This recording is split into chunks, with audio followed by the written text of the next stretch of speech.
తూర్పుగోదావరి జిల్లా రాజమహేంద్రవరం నగర కాంగ్రెస్ పార్టీ కార్యాలయంలో 80వ స్వాతంత్ర దినోత్సవ వేడుకలను ఘనంగా నిర్వహించారు. నాయకులు మొదటగా స్వాతంత్ర సమరయోధుల చిత్రపటాలకు పూలమాలలు వేసి ఘనంగా నివాళులర్పించారు. అర్బన్ జిల్లా కాంగ్రెస్ అధ్యక్షులు బాలేపల్లి మురళీధర్ జాతీయ జెండా ఆవిష్కరణ చేశారు. ఈ వేడుకలకు పార్లమెంటరీ కోఆర్డినేటర్ విశ్వేశ్వరరెడ్డి ముఖ్య అతిథిగా హాజరై పిల్లలకు పుస్తకాలు, బిస్కెట్లు, చాక్లెట్లు, పెన్నులు పంపిణీ చేశారు. అనంతరం జాతీయ గీతాన్ని ఆలపించారు. కార్యక్రమంలో సీనియర్ కాంగ్రెస్ పార్టీ నాయకులు ఆకుల భాగ్యలక్ష్మి, తాడి సూరిబాబు, దేవతా సుధాకర్, మోతి శారద, డాక్టర్ రాజశేఖర్, సింధియారాణి, బర్రె సుబ్రహ్మణ్యం, యాళ్ల వీరభద్రరావు, బతిని చంద్రరావు, కిషోర్ కుమార్ జైన్, జయలక్ష్మి, రాజేశ్వరి, ఐశ్వర్య తదితరులు పాల్గొన్నారు.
సభ్యులు అలాగే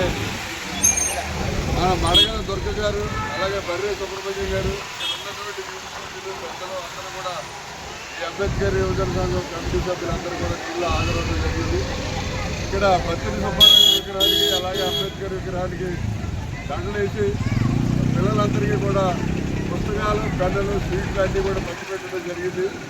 నేనేంటంటే ఈ క్వారీ ఏరియాలో అందరూ కూడా మరి చాలా పేద వర్గానికి చెందినవారు, ఎక్కువ క్వారీలో పనిచేసి 30-40 ఏళ్ళ నుంచి ఇలాగే జీవితం సాగిస్తున్నారు. ఎవరు ఉన్నతికి పదవుల్లోకి వెళ్ళలేదు. ముఖ్యంగా నేను కోరేది ఏంటంటే మీ పిల్లల్ని బాగా చదివించండి.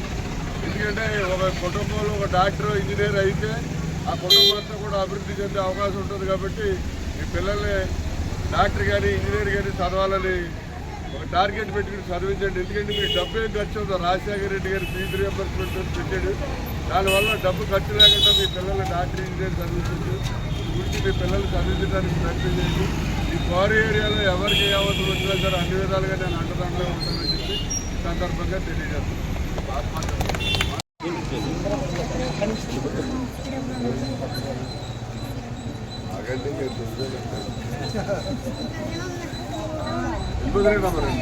ఈరోజు 80వ స్వాతంత్ర దినోత్సవం సందర్భంగా రాజమండ్రి నగర కాంగ్రెస్ పార్టీ ఆధ్వర్యంలో ఈ నగర కాంగ్రెస్ కార్యాలయం వద్ద జాతీయ జెండాను ఆవిష్కరించి కార్యక్రమం జరపడం జరిగింది. ముఖ్యంగా ఈ దేశ స్వాతంత్రం కోసం అనేక మంది ప్రాణాలు త్యాగం చేసి ఈనాటి మన స్వేచ్ఛావాయువులను మనకి ప్రసాదిస్తే ఇవాళ మనము స్వాతంత్రం అంటే ఏంటి, స్వాతంత్ర పోరాటాలంటే ఏమిటి, ఈ విషయం ఇప్పుడున్న యువతకు తెలియకుండా వారు ప్రవర్తిస్తూ ఉండటం జరుగుతుంది. ఇది చాలా దురదృష్టకరం. ఎందుకోసం అంటే అనేక మంది వారి యొక్క ప్రాణాలను త్యాగం చేసి వారి కుటుంబాలను వదులుకొని అనేక అజ్ఞాతవాసాలు చేస్తే కానీ ఈనాటి ఈ స్వాతంత్రం మనకు దక్కలేదు. స్వాతంత్రం అంటే ఏదైనా ఒక వస్తువు, ఆ వస్తువు మన దగ్గర లేనప్పుడే దానికి ఆ విలువ మనకు తెలుస్తూ ఉంటుంది. కాబట్టి మనమంతా తెలుసుకోవాల్సింది ఏంటంటే ఈ దేశ స్వాతంత్రం కోసం త్యాగాలు చేసినటువంటి మహనీయులకు ఈ సందర్భంగా మరొక్కసారి జోహార్లు అర్పిస్తూ ఈ దేశ స్వాతంత్రం కోసం అత్యధికంగా ప్రాణత్యాగాలు చేసి కృషి చేసినటువంటి కాంగ్రెస్ పార్టీ నాయకులు ఆ రోజు వారు అనేక త్యాగాలు చేశారు. అయితే ఇప్పుడు పాలనలో ఉన్నటువంటి బీజేపీ ప్రభుత్వం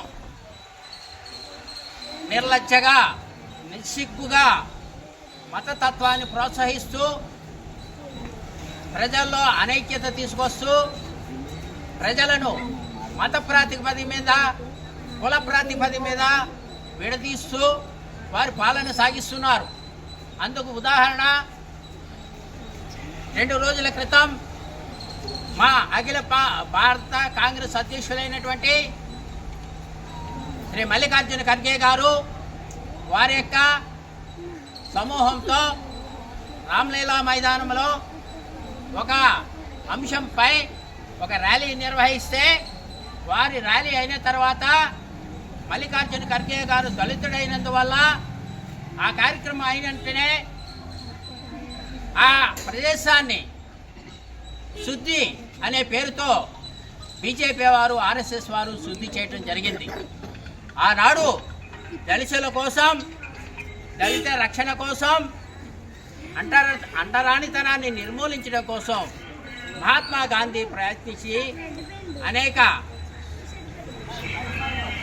కష్ట నష్టాలను ఓర్చి దళితులకు ఆలయ ప్రవేశం కల్పించి వారు కూడా మనతో సమానమైన ప్రజలు వారిని మన అన్నదమ్ములుగా భావించాలంటూ ఆ రోజు ప్రబోధిస్తే ఆనాటి నుంచి మనం నిజంగా కూడా మనమంతా కూడా కులాలు ప్రాతిపదిక మీద కాకుండా అన్నదమ్ములాగా మనం ఎప్పుడో కలిసిపోయాం.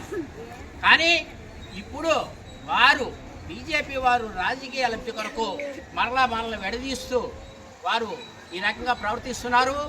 దళిత ఒక పార్టీ అధినాయకుడైనటువంటి మల్లికార్జున ఖర్గే గారు ఆల్ ఇండియా కాంగ్రెస్ కమిటీ అధ్యక్షులు ఆయన అటువంటి వ్యక్తి ఎడల వారు ప్రవర్తించిన తీరు చాలా సిగ్గుచేటు. దీన్ని మా పార్టీ తరఫున ఖండిస్తూ వారిని హెచ్చరిస్తున్నాం. ప్రజలు గమనిస్తూ ఉన్నారు. మీరు చేస్తున్నటువంటి దుష్పరిపాలన ఈ దేశంలో అతికాలం సాగదు. మీ ఆలోచన సరైనది కాదు, సరిదిద్దుకోండి. మీ పతనం త్వరలోనే ఉంది.